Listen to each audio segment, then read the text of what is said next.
I mean, I suppose unless you die, no one's stories can finish. Yeah, exactly. This book, is it almost finished now?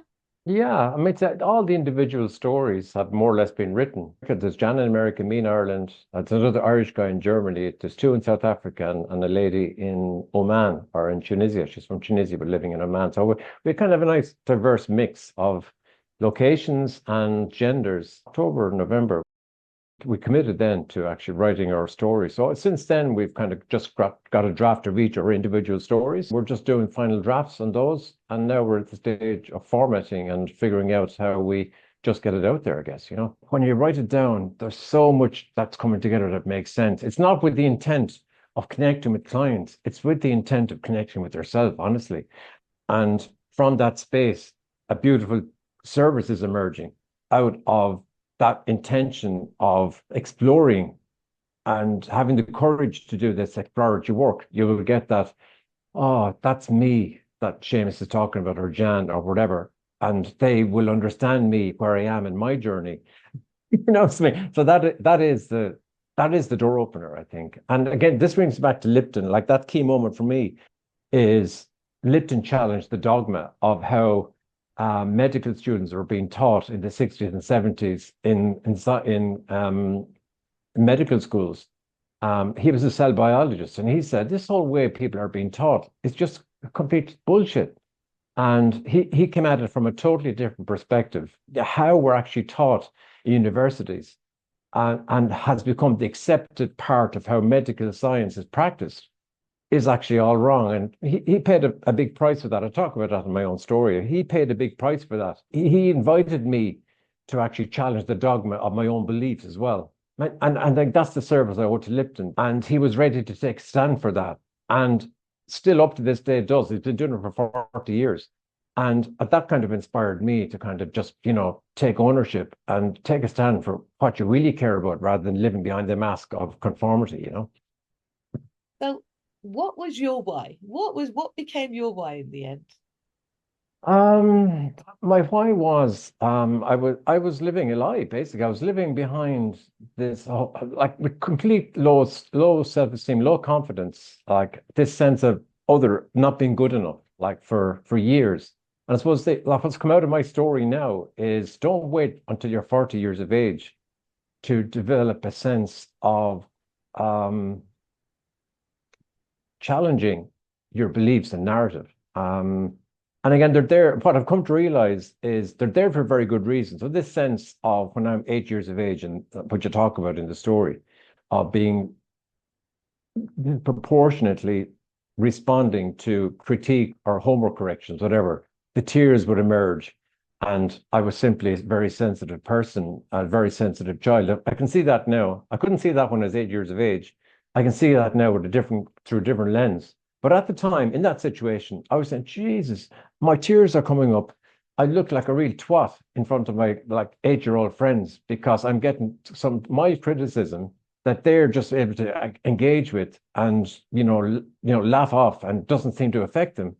But this criticism, my tears were suddenly emerging, and I was an outcast. I was responding in a way that was in no way representative of the group I was part of. So that's the beginning of it. That's the beginning of the otherness story. Oh, I'm different. And now I need to hide this difference. And I'm going to create a set of behaviors that make sure that I don't find myself being in a situation where I'm getting criticized. So it kind of leads on to perfectionism, being the good boy, of doing things correctly, because if I don't, I'm going to get criticized, and then I'm going to put myself in that situation of being different, you know. So this is the cycle of how it began for me. And again, right through my teens, like that became a pretty secure foundation of this is the strategy now. That's a very effective strategy. So it really worked well. The tears didn't appear anymore because I wasn't allowing myself, and I had built the behaviors and the narratives and the behaviors to make sure that I wasn't in that position. But at what cost? That's the thing. At what cost? And I didn't really delve into this until my 30s, where I was getting assigned some responsibilities in work I had done. So I was in this autopilot journey up to then, low confidence, low self-esteem. I'm less than, I'm not good enough. I'm not as good as anyone else. And then, you know, through some work opportunities. Later on in my early 30s, I got assigned some responsibility to lead a small team I was part of. And then that led to more responsibility. And then I had to look around myself and say, Jesus, I can't do this. I am good enough. You know what I mean? It was a real, and that led on to Lipton. But the preceding 20 years had been built on that early narrative. So my invitation out of my story and my why now is whenever you like, it's, those early narratives are there for a very good reason. They protected me really, really well as an 8-year-old. And, you know, it was fantastic. So they allowed me to fit in as an 8-year-old while this thing was developing and maturing and knowing, you know, that I was safe then, that this was a kind of very normal biological mechanism to help me feel and fit in. But it shouldn't have I should be able to actually realize I can let that go, maybe in my teens or in my 20s or whatever. I shouldn't have had to wait till I was 40 odd years of age to fully let that go, that very, very powerful narrative. And I suppose that's my why. That's the invitation in my story now, and always in our stories in that piece of work I talked about, is you don't need to wait. And it's to encourage people who are feeling that sense of otherness to begin to get curious with it and engage with it whenever they feel ready. But it's to actively invite them to critique and question that whole sense of otherness, and then to invite them to say it's normal to feel otherness at a stage, but it's also normal to begin to challenge that sense of otherness and really find and allow yourself to express who you are within yourself, and then to express who you are from that foundation. Once you kind of ask those questions internally within yourself in that safe space within yourself, oh, I am good enough. Then that's the stepping stone to actually to be able to express it outside yourself as well. And that's the whole reason I'm doing this, I suppose, this work, and why, you know, this book has come at the right time for me as well, you know. Okay. So thank you for sharing that, Seamus. I'm hearing you say you learned a way to adapt in general society so kids wouldn't take the mickey out of you in a roundabout way. So like the whole Mm, the crying mm, out, which is something I also found myself doing and my mm, son doing. mm. Those original thoughts are or reasons or narratives are so powerful that they're not necessarily correct. You know, they're built on a very, very um, unchecked, unvalidated source, let's say, you know. I think back to conformity, I think so many people like through like the autopilot journey of like I had 7 elder brothers and sisters, and you know, parents and education and marriage and house and car and mortgage and job and career. We fall into that, and then upwards and onwards, the qualifications, the job, the accolades, blah blah.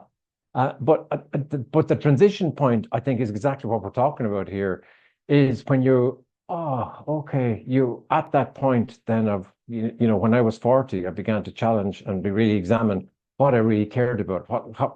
What is it that, you know, really motivated me? What is it I wanted to do? What do I care about?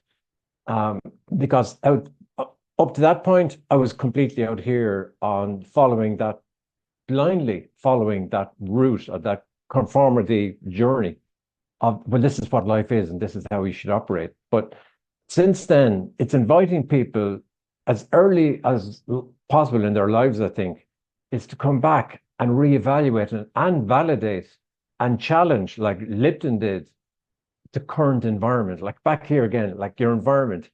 Notice how I'm feeling, create space, Yeah, come in, know yourself, yeah. create that foundation. And from that space, that's the ripple effect that goes inside to you, and the ripple effect that goes out through engaging with other people, to invite other people to realize where your true power lies is in operating from that space that honors yourself, and then invites other people to reevaluate and check and challenge this kind of superficial journey versus the type of journey that is the real journey that's worthwhile,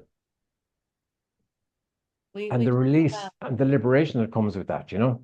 yeah, yeah, yeah, I love that. I mean, we talk about the 10 human values. I don't know if you've seen that video on YouTube. Not, don't think so. No. Oh, you might want to look it up. I like Mm. that was one of the things I saw, I'd say around 15 years ago. This value thing is something no one ever talks about, right? Well, it's mentioned all the time, actually, values, values, but at what level? Like it's very superficial, but real values, like, Yeah. yeah. And we started Googling it. We thought, okay, what values are important in life? Mm, We were just Googling this and we came up with a list of 150 values. I was just like, what? Like, that's mm, too much to go through. Well, surely my little brain can't do that analysis just like that, right? And it was mainly, I don't want to say it was targeted, but it was kind of visualizing it from a corporate point of view. mm, The corporate company values are, yeah, is that really somewhere you want to live your life? Not really. yeah, yeah, So we exactly, yeah, started going, okay, that's a little bit too rigid for my life. That's the kind of thing I put a mask on to go there and do my 9 to 5. yeah, Come back and mm, have a cry about whatever, I'll cry. yeah, yeah, But yeah, that's not those, none of those values there or how I want to live my life. I thought, okay, so what are these values then? What's important as human beings? We talk about the whole Maslow's triangle, don't we? So I mm, started going, maybe we need to have common values, when we choose our partner. Maybe we mm. need to keep revisiting that through our life and go, okay, I want this now, they want that now. Okay, what is it that we want to do together? Like, what is this common value? Can we focus on that? Or are Yeah, we our trying to fit? priorities are what we care about. Like, yeah, it's the same. Like, it's another maybe description of values, but again, it's like that. It's about alignment, I think. We Yeah. are talking about alignment. But yeah, how many people just get together and go, oh, I like the look of him, I like the look of her, she's got a nice Mm. car, she's got a nice job. Yeah, yeah, Yeah. Okay. Yeah. We've been together for 3 years. We've been down the pub every Saturday night. He hasn't cheated on me. So let's just get married now. yeah, yeah, yeah. Right. 2.2 Mm, kids come along. Oh, mm, now what? I'm struggling. mm, He's at work. Like, I haven't seen mm. him. He's off for the secretary. And oh, let's get a divorce right now. Now, Yeah. what Mm, happened to all that money you've been killing yourself for? Oh, let's split it mm, 50-50. Let's go to court. Let's fight about whether you get 60% or I get. And what's going to happen to the kids? They're stuck in mm, debt now. mm, mm. Now Yeah, the yeah. kids are coming and going between two houses. And yet we do this repeatedly as opposed to go, isn't it about time we started questioning what is it I want out of life? Yeah, yeah. And having that clarity. I mean, that's exactly the same question, like Zara, that came up in our conversation earlier. Like that clarity Yeah. from as early as possible in your life to question the facade and to come in and ask those questions, like, yeah. But why not ask that at a very young age before you even send your children to school? So we Mm. don't get in this mess in the first place. Yeah, yeah, 100%. Like, the sooner the better. Why do we expect that 4.5-year-old to comply? It's almost like Mm, holding a gun to their head. It's almost like holding a gun to a child and say, go to school and don't play football. And it's holding mm, the gun to the football that the child wants to play right now. mm, Right? And mm, going, well, if you don't do this, I'm either going to shoot your football or shoot you. mm, Right? mm, And that's mm. what we're doing to our children when we send them to school at the age of 4.5, Oh, it's without the pressure. Yeah, yeah, knowing exactly. how they're going to Mm, be handled by the mm, teacher, by the head. And then we worry and we wonder like how we're in this mess. Why are we mm, doing this? I still don't get my head around like why do we think we have to do this thing? And mm, that's what I'm really about. Now, how can we shake that up? How can we shake that narrative to go, why don't you want to understand your child? Why is it you have to give them to someone else? Like, why is it that you are paying someone else to take care of them? And then you think if you go out and do something else, that's happiness. mm. Who's going to sit around the Christmas tree with you? Isn't this what Sir Ken, he spoke about creativity and kids' creativity being killed in schools. Yeah, Ken, he's what was the died now. second He name? died of He's cancer, died. didn't he? Yeah, yeah, yeah, yeah, exactly. That was a lovely video that speaks to what you're speaking It about does. there, It does. It was about Sarah. the Yeah, creativity we of moved. kids. We moved because of Sarah. Yeah. Yeah, yeah, Of yeah. Sarah. But So allowing kids to be kids, but creating that space. What's the alternative? How do you, from a seed, and we both see the sense of this, how do you scale that? I mean, that's the challenge, isn't it? Like, we from a need place where the system has emerged, we how do need you an challenge and scale an alternative system? Yeah, that's the it's a problem. it's a spaghetti junction, and I think it's Mm, very much linked to the council tax. I'm afraid. That's how I Mm. see it. So my son, just to give you an idea, was really struggling at play school. I Ken changed Robinson. It's Robinson. Robinson. I knew it was something to do with Robinson. Yeah. Well done. Yeah, thank you. So he was really struggling at play school, and I changed his setting. Eventually, I sent him to Montessori. It was in a hut, and it was ran by two people. One lady was Dutch, and she had like this assistant. Okay, and there was like 8 or 9 kids, no more between them. Okay, that's where he really thrived. Now, Mm. at the time, I was referred to the psychologist department by the original play school. It's like I couldn't stop it. They said he was behind. Okay.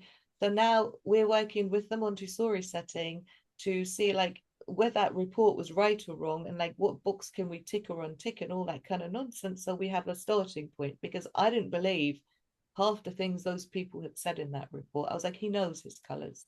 You just said he doesn't. Like, that's not right. Okay. I know Mm. he knows his colors. So she was saying, well, I don't know why they said this. He knows this. I know why they said he knows this. And they were ticking all this stuff. So now we have 2 reports from 2 different play schools. This has gone to the psychologist now. The psychologist is trying to like assess my child, and he's in a strange environment. And now he's more towards this one, not the Montessori Mm. setting. Mm. Anyways, do you know what happened, Seamus? The Montessori had a visit from Ofsted. They shut it down. God. They shut it down. Shortly after that, they announced that around the corner from the main primary, which is now turning into academy now, they're setting up a new play school right next to it. Okay. And then came the developmental plans of the area. They decided they're going to build how many houses and how many, they set up a doctor's clinic, all sorts of things. But Scale up like this the usual resources. Like, yeah, the yeah. one place that was where Mm. got shut, Yeah, yeah, yeah. right? This is what you're up So against. Yeah. I think Mm. it's the case that we help children understand themselves in an after school club of some sort. This is what I would really like to see, because parents are forced to send their kids to school because, like, well, they need an income. Let's not Mm. lie. Now, I'm not going to deny we are up against this, right? But if we Mm. have some kind of after school club and we taught this information early, Seamus, Mm. and help the children understand their uniqueness so they don't feel like another, and Mm. help them rehearse those triggers, is the fact. Mm. That's how I see it. Whether we can do that here or around the world at the same time, Mm. I've been looking for educators who have got time to do this. I Mm. personally don't, okay? And I won't lie, I know myself. I'll take my mind off my son. Mm. My husband's not the kind I can actually delegate everything to. I won't lie to you. He's Mm. a he's a compassion server. Sometimes he takes the easy route, like he gives in to him really easily, and then Mm. things get really out of hand. So I feel I'm not in a position to put myself out right now. Mm. Mm. Say Mm. right now. Mm. But there's that whole John Lenhart's programs. He's put this all out there of how to help people understand themselves. We did the whole teacher. I think you said you were a teacher server, right? Teacher server. Yeah, Yeah. yeah. So I want to understand that. That'll be your why, right? That's a Mm. teacher. So that's a teacher wise. I want you to understand. I want to understand. Okay. And the Mm. service side will be adapting, okay, to different people, whoever they come across, and kind of a bit like a chameleon. And I think I've mentioned this before. It makes Mm. them great at sales, right? Mm. And serving people. That's kind of like the teacher server. And so Mm. I want you to understand that it's okay to cry. I think is what Mm. you're really saying with your book. Mm. Mm. It's okay. Oh yeah, oh yeah, yeah, yeah. And I And really there's read the book. and yeah, and what's coming through the book is that, like, let's go back to that. I remember clearly in school, like as a young child, like in from probably 6 years of age, 7, 8, 9, 10, to saying you are unique, you are a unique individual, and again, no matter how many times you say that, it still won't dispel the otherness, like narrative that's It's been created. okay. Yes, you're told that but you need to be repeatedly, repeatedly, repeatedly. And there's some things like hair color or eye color. Yes, they're different. They're acceptable differences. But there's some other differences that become unacceptable differences, and that's where the problem occurs that you're talking about here, where you can accept these other differences the same as you accept your hair color difference or your eye difference or whatever. And that for me is the opportunity, just from what you've described there, is that these other parts of your unique nature, your gifts, your talents, don't become other, like make you feel like you don't belong. They are you and they're your gift, and embrace them as soon as you possibly can, because it's only through that channel that you can actually truly be happy, you know? Yeah. Yeah, I agree. I agree. So the way Andy Harrington talks about it, like if you were to stand on stage to, to like get more people on board with something like that, Mm, he suggests that we always start with asking a question because that opens the mind. Okay. mm. But it's not telling people what to think. It's not telling people like how it is, because like that talks to the logical brain. Oh That's yeah. repeating yourself, right? But Oh, when we talk to the 90% by asking the right question, do you think it's right to expect boys not to cry? yeah, yeah. And that's what I begin my story with. I don't ask a question, but I do share that story right from the get-go. Yeah. Yeah. And the otherness associated with that. And maybe that's the channel, the door opener, but like not directly a question, but it's an invitation. The word invitation comes up again, an invitation to reflect and think about your own childhood experiences, I think. When Yeah. does that start? When does that start? When does that belief come from? Mm, Let's examine that. Because when every baby's born, mm, don't we tap them on the back until they cry? yeah. Like we get worried, right? The Yeah, kids yeah. panicking. They're like, "Oh my God, there's something wrong with the baby. It's Yeah. crying." So at what point do we expect boys not to have, the permission to express themselves? Mm. Yeah, yeah. But notice the discomfort. Like it's brought back to noticing self-awareness and accepting this is wonderful, vital information I'm getting.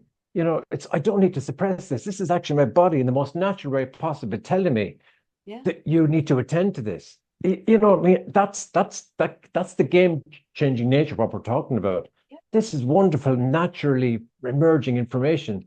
Accept it like a wonderful gift that it is, because it's there to help you engage with yourself and other people, and for you, this information to help them understand you and what's coming up for you. And that gets buried for so many people. And look at the damage that's been done, like what you've just described, like as well. When we don't allow ourselves to share because we feel we're not good enough, or we put these labels associated with these feelings of, oh God, this is I couldn't possibly share this with another human being if I were doing, because this is just it's a weakness, Yeah, but it's doesn't it not come back to you the know bullying that goes on in the playground where everybody starts calling them crybabies? yeah, these are the labels that like sit with you for decades, Yeah. basically, like, yeah, So how exactly, do we like, combat? How do we yeah, do it? It's a solution. How do we yeah, combat that mm, bullying that goes on in the playground? See? yeah, So that's one yeah. angle. So do you think it's right to call someone a crybaby? No, I don't think so. Yeah. Yeah. So okay. So where did you just do that? Mm. And Yes, that's invite all them in right. If to I call reflect. you a Yeah. crybaby, then what's your definition Mm, of crybaby? That's what we mm. do now. That's what we teach kids. And then suddenly the bully goes, "Oh, I didn't expect that." Yeah. But if we Yeah. rehearse ahead of time how to Mm, handle situations, mm, they'll think mm, twice about doing it. So this is mm, what we call dissolve, yeah? Exactly. Opposed to Yeah. going, "Oh, we have this problem, and okay, it's all right for you to cry." Yeah, okay, it is all right for me to cry, but this is not socially acceptable yet. Mm, So what do we do? Yeah. Yes. Yeah. Yeah. What do we do now? What is it we're going to Mm, do? So we talk about truth being the right what, mm, the right why, and the right how. mm, mm, And yes, there's a story that mm, tells how painful this has been for you. mm. But where is the solution in all that? Does that Mm. make And sense? part of the solution, like, Words. is that the realization that when a young child experiences this, this is deeper than I can accept I have a different color eye, I have a different color hair, my hair is curly, I'm straight, blonde, whatever. And that's okay. Like, but it's transitioning into these deeper feelings of this is other feelings are normal. So when I feel this, it's transitioning to a space where I can accept it the same way as I accept I have a different color eye. That, when someone says you're a crybaby, that's just me. Like, and again, that's the opportunity in that immediate moment. There's the opportunity for growth Yeah, in the absolutely. choice to go one way or the other. Absolutely. Okay, this person has labeled me this, and now I can accept that label, or I can actually be ready to engage with it. And again, it comes back to the maturity, I think, of the child, but with guidance and having the right question and conversation and support from a teacher or parent, you can get into and invite the child to actually see it from a different perspective rather than go to the automatic label that they carry for decades after that. Absolutely. So, Seamus, what age do you think it's right to educate people on this topic? Parents, from the minute the child is born. I had this conversation with a good friend of mine who's actually one of the co-authors as well. And I think the education, what we have come to the conclusion, the education begins with the parents, who are ready to engage with the child from the moment they're born, from the moment they get that slap on the back of the back or their head or whatever. It's there. They are the fire break. They are the ones who you would share these very practical strategies around thinking a bit broader than how their parents have taught, let's say. So I think parents is the obvious choice from the moment they become parents. So Even pre. the issue then, Mm, Seamus, is this is like what I find is the problem. They're so busy now, trying to deal mm. with the crying baby, trying Oh to yeah, yeah. pay their mortgage, everything else that's going on, adapt to this new lifestyle. And so now they're not in that position to do any of this. They can't learn right now. They're not even sleeping. I Yeah, yeah, personally, yeah. I personally believe this needs to be done as early as possible when the child's able to learn. Well, Maybe yeah, yeah. something like the age of 7, okay, for the But whole before, for sure. bullying Yeah. thing, Mm, because that the logical brain's going to go, oh yeah, that makes sense. Whereas like if yeah, you're yeah. telling a 4-year-old to do it, like he's Mm, still like almost like an animal at this point. yeah, yeah, Going to yeah. get what the hell we're talking about. The kids, they're reacting. Mm, The understanding the child, yes, should be done before all that. I agree with you. However, when do we educate the parents about this? Because the parents won't be ready to learn this when they're mm. overwhelmed. So, do we teach that to children around the ages of teens, before 13, or around 7 or 8 again? Mm. Should this be I part think of it's, yeah. education? Is Oh what no, I'm asking.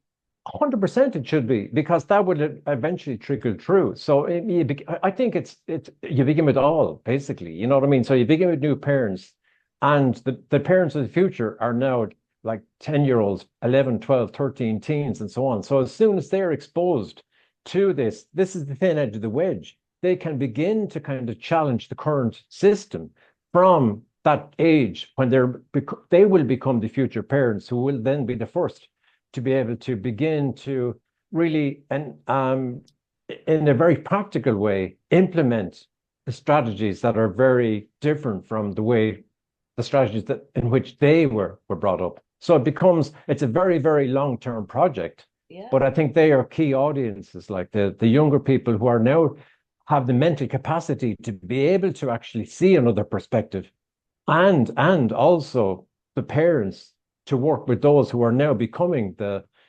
parent who are now becoming the parents of babies who don't have that intellectual capacity yet. But again, the current teens are the ones who will be setting up the frameworks and the system to be able to welcome these newborn babies so that we can continue to enhance the changes over generations to come. I think really that's what we're looking at, but it's a long-term play, obviously. Yeah, and I really think that it's going to be a case of after school clubs. If you have parents and children wanting to come to this after school club, they are, like you say, the future. And then they can then talk to each other. They can cross train Yeah, each yeah. other Oh, through it. 100%. Like it's true conversations. Like that's how the magic happens. And when people begin to challenge the like conforming to how we should show up the autopilot, and Yeah. then like you had with your friend getting beneath actually you know, having real conversations rather than the superficial conversations. Oh, everything is fine, yeah. But really, and that was my own personal story as well. On the outside, everything is wonderful and rosy. Inside, I'm burning up basically. And I feel I'm so different that I can't share what I really, really care about because I'm so busy portraying that things are fine, you know? So that's again the challenge we're up against is the societal norms, what Mm. people think is important without thinking, like because they Oh, go yeah, on this yeah, automatic yeah. pilot now. And so how do we find the people who one understand it or want to understand it, two want to make a difference, and three have the time? Yeah, and it's about space. I mean, that's another word up here, space. Like it's simply Yeah, just like the power of just a single breath. Just give yourself a chance, for God's sake, to just stop. I know that's what I need to do. So I all I do now is I'm raising awareness as of when I meet educators, and I'm Mm, hoping they can help spread the word about mm, how else can we do this together, because I mm, can't take this responsibility on my own. It's too much. mm, I mm, have my mm, own mm, challenges, like I said. mm, mm, So I don't want to say I'm doing the trainer approach, but I guess that's kind of like what it is. And mm, it's like, okay, you are here. Where is it you want to get to? Right? mm, Is there anything I can add that could bring a little bit more clarity around this situation? And these are the solutions I know work that dissolve mm, this problem, get rid of it, right? Any of those things inside your why, yeah, mm, or inside what it is you're trying to do. mm, And yeah, like, do you want to do this thing together? mm, Yeah, because mm. we have to give people choices. Yeah, oh no, choice is key, you know what I mean? And experience is key, and experiencing what it feels like from that space to actually see the broader amount of choices that emerge when you create that space. So rather making choices and force choices from here and forcing and pushing, and you miss out on all the beautiful choices that are outside that. That's an experiential thing. Like when you create that space and literally see, oh my God, I didn't realize I had choices out here and out here. That, and again, that is a real kind of game changer, I think. And, you know, that invites people, oh, okay, maybe there is something to this, you know, that's slowing down and really, you know, slowing, quite in this thing, coming into this thing here, and finding that blend that opens up. Okay, this just feels like a better place to be operating from the pressure that I put on myself, and you know, inviting every person, you know, who we speak to reflect and challenge. And you know, I won't even use the word challenge because that probably sounds too difficult, but even just to begin to create space and to think about, you know, what's important to them, you know. Yeah, for each person, ultimately, it's when are we going to stop just talking and take action? Mm, Is what mm, I'm I kind of feel like we need action of some sort mm, in mm. the local communities. Yeah, you might be interested in this. I developed a program. I'll send you on the workbook if you want. A Step Away for a Day, it was called, and I'll send you on the brochure. I don't mind you like looking at it, or if you want to even use it somehow at some stage, whenever. But again, it's a program that I just out of, you know, my own story and what I now have identified as are really important kind of reflections, uh, to invite people to simply back to create space. And I created this 6-person event. Go to a country location. We had this nice kind of retreat center about an hour outside Dublin, and we had I have it here somewhere. I don't have it handy. We had this lovely little workbook, that through heart focused breathing, we began the day. We're in a nice, quiet location. You're stepping away from the normal, busy, chaotic outside, normal, everyday, practical, busy head life, and you're coming to a space where you're ready just to switch off and be with yourself and connect to heart. And we use heart focused breathing as a key mechanism to kind of create that separation of, okay, this is me time. I'm going to have this day for me. I'm going to have this space for me to quieten this thing, to come in to here and through those three heart-focused reflections in the morning, what's really important, why are those things important, and how am I showing up for my whats and whys? Get them jotted down in the workbook. When you're in that space, half a day's work, complete disconnection, quiet, as a channel to what you described with your friend, opening up that space of stepping out of the busy, stepping into what you truly care about, and experiencing how that feels and getting clarity through what's really important. And they focus on what's really important. Why are those things important in a separate reflection? And the final reflection was, how am I showing up for my whats and whys, which I've captured? So they kind of each question builds on the other. And then by the end of the day, it's your invitation then to actually reflect and act on where you see the gaps of where and how I'm showing up for my whats and whys that really matter versus what I think I've told myself that matter in the busy world. And it's that kind of invitation to blend and step away from here, step into here. And the invitation is that for each person who attends, they will, and their experience will be unique to them. Some maybe will still be here at the end, some will be maybe more here, but it's that starting point of experiencing the power of allowing yourself to just validate where you are in your life so far and where you are in your life now and what's shifting and changing and how ready are you to begin to really seriously question and challenge the narratives and the beliefs of the business and allow yourself to operate from a different energy, basically. And again, I follow up with each person individually 10 days after to check in on what came up with them, what was the specific one or two things that came up as they documented and wrote down what's important, why, and the what, and the gaps in between, you know, how am I showing up for my whats and whys? And that can become a real game changer for people to Okay. implement and act. We drove to the seaside. It's half an hour away. We'd have some chill out time. The dog could run around. I Mm, could even do my painting, right? mm, It'll be a beautiful view to paint. There's fish and chips around there. There's teas and coffee. We'll meet mm, lots of people. There'll be mums and dads and all sorts of things around. And we get mm, chatting to them eventually, right? mm, mm, And even get my brother's bicycle down there, and then maybe he can ride the track because he's put on so much weight that mm, he can't ride around here. Like it's they've denied him access.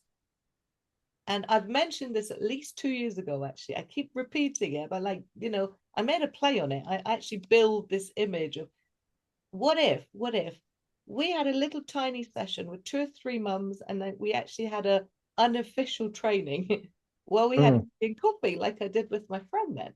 Wouldn't that work? Right? Because that would fit in with my lifestyle. mm, mm, Right? So today, for instance, I got him to say, let's go to that trip to the seaside.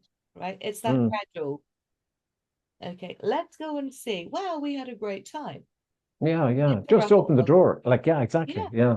But yeah, Mm, I don't know.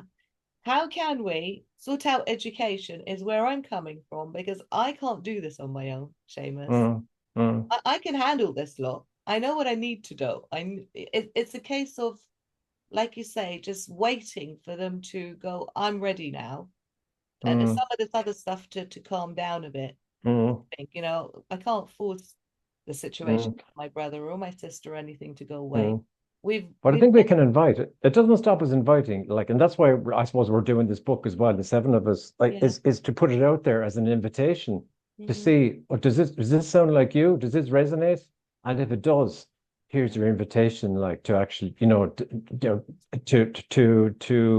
step into the tension, like, it doesn't feel maybe comfortable, but you know what? From our stories, you can see maybe there's some merit, and you create some doubt in a person's mind, like, yeah, you've done it. I can kind of, this makes sense to me. It resonates. And maybe it's something I should consider doing as well, you know?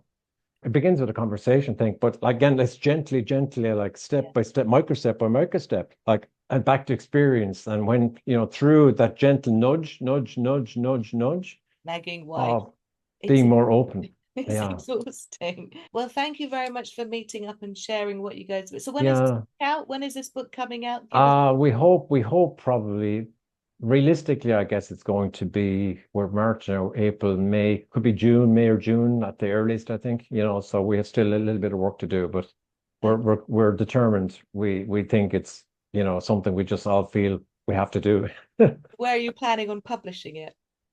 I have no idea yet. I don't know. It'll be of some sort of e-book publishing platform. We're not going to a publisher, I don't think. We're just going to put it out there like as simply and as cheaply as possible, and then just put it out, and God knows where it's going to go. I think that's kind of what we're doing. It might just be good timing, Zara, now that we have this kind of foundation of, yeah, do you know what, this just feels right.